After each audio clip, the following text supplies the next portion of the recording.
Hey everyone, my name is Peter Muhaya. I create math content that is short and easy to understand, that explains basic math concepts ranging from numbers to probability to statistics, calculus, and even geometry. In each video, I always try to start off with giving the definitions, and then later on I use examples that range in difficulty, and then I finish off every video with some independent exercises for you to try and with answers.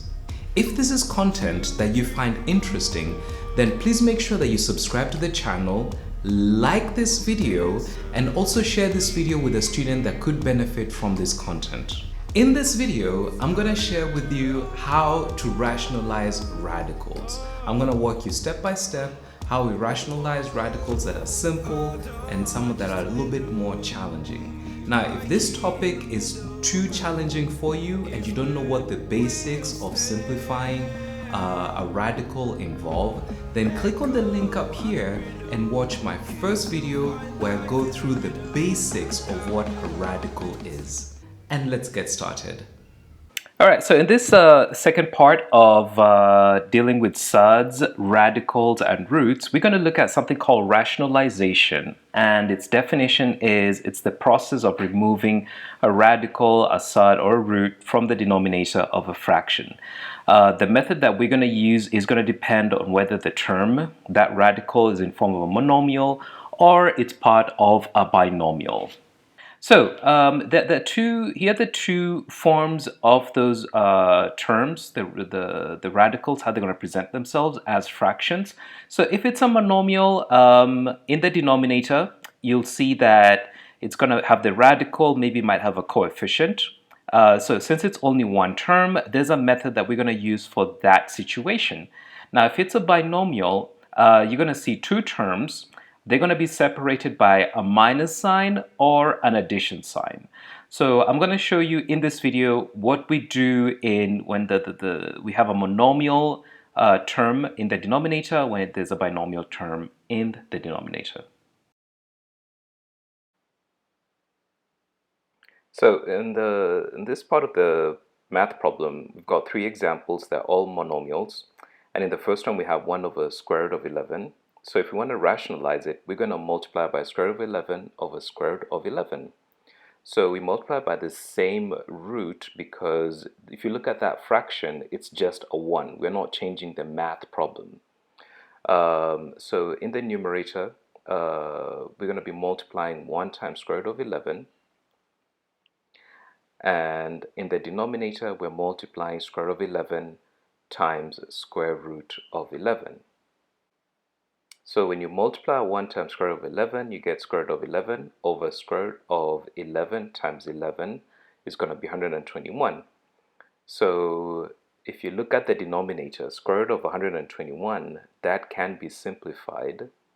But the numerator, square root of 11, stays the same, and the denominator becomes 11.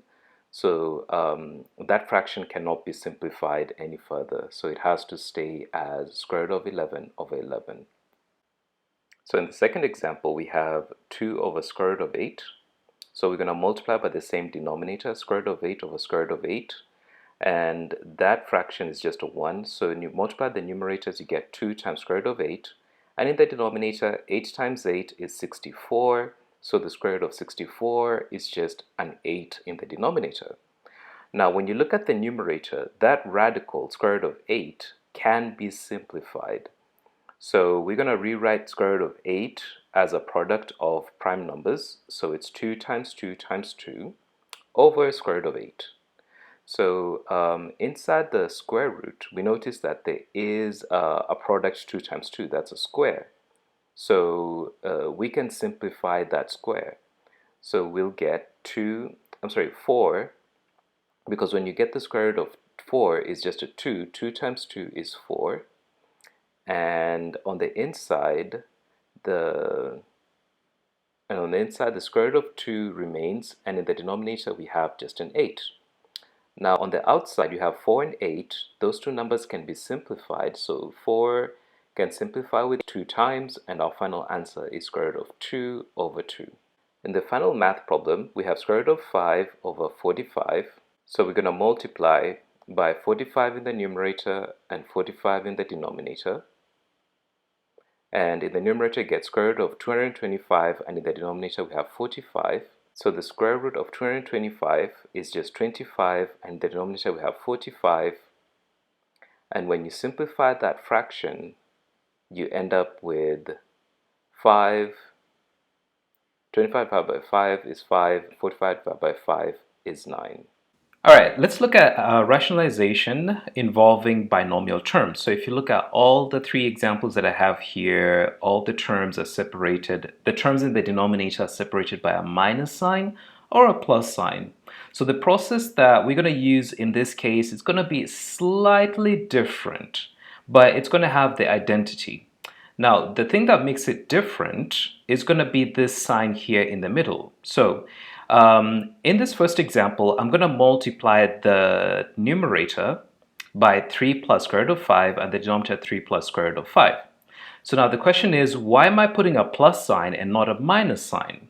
So whenever you want to remove a radical, you want to find a trick that allows you to remove the square root. Now, if I were to put a minus sign here, then that means that the middle terms, when I multiply 3 minus square root of 5 times 3 minus square root of 5, there are going to be some middle terms that have the square root. They're going to have the radical.